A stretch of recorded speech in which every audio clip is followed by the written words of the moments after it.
demak qiziqarli qaranglar. Biz nimcha tikyapmiz, balonli nimchani men ko'rsatganman. Bu yerda ozgina farqi spushunni. Ya'ni biz hozir spushunni yengli nimcha bichibamiz.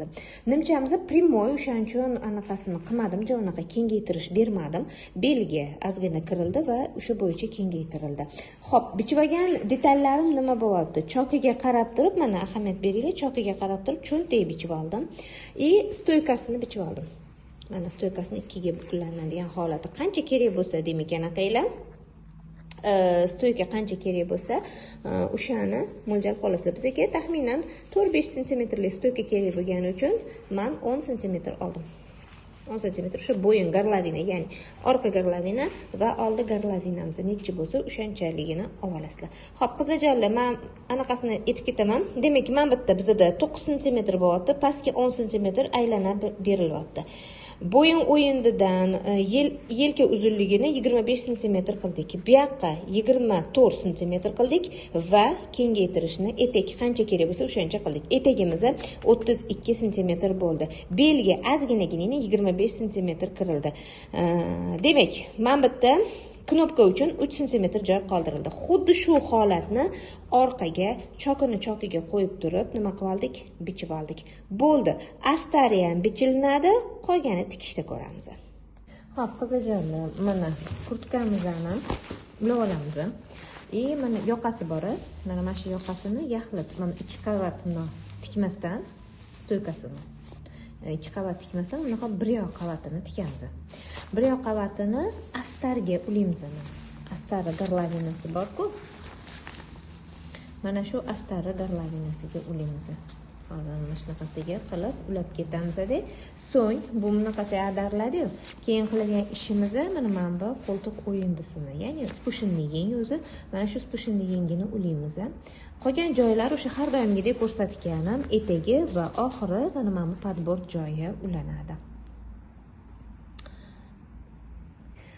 Demak, mana ulab bo'ldik. Bu yog'ini ham mana ulab qo'ydik. Mana endi biz mana qo'ltiq o'yindini aniq qilib olishimiz kerak. Qaranglar, astarini men 2-3 sm kichikroq kesib oldim. Bunga nisbatan, ya'ni o'zi qayirib olishi uchun. Demak, nima qilamiz qizlar, qaranglar. Chokidan buni qayiltirib olamiz va buni ham qayiltirib olamiz deb bulavkada ulab qo'yamiz.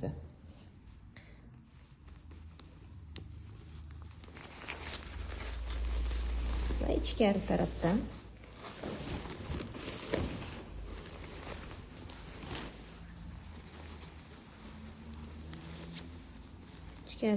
ushlab olamiz deb bulavkani olib tashlaymiz.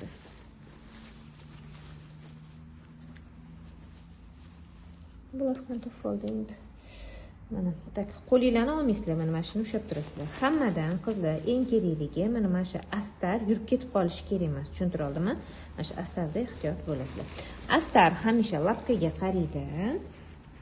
Asosiy mato, xoh u balonka bo'lsa, xoh u trikotaj bo'lsa, farqi yo'q. Astar hamisha lapkaga qaraydi. Va 1 yoki 0.5 sm da tikib ketamiz.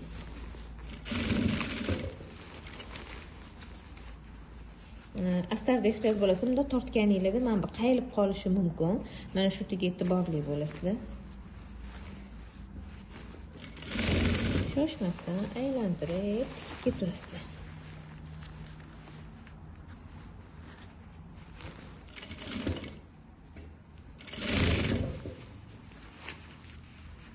Xo'p, mana qaranglar, mana bu yerga e'tiborliroq bo'linglar. Mana choki, mana asosiy matoni choki bir-biriga to'g'ri kelyapti. Agar mana shu astaringlar bilan asosiy matoinglarni choki bir-biriga to'g'ri kelmasa, demak, yo bichimda xato qilayotgan bo'lasizlar yoki tikayotganda surilib ketgan bo'ladi.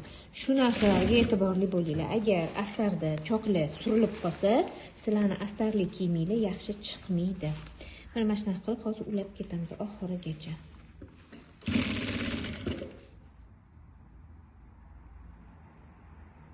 Mana biz tikib bo'ldik.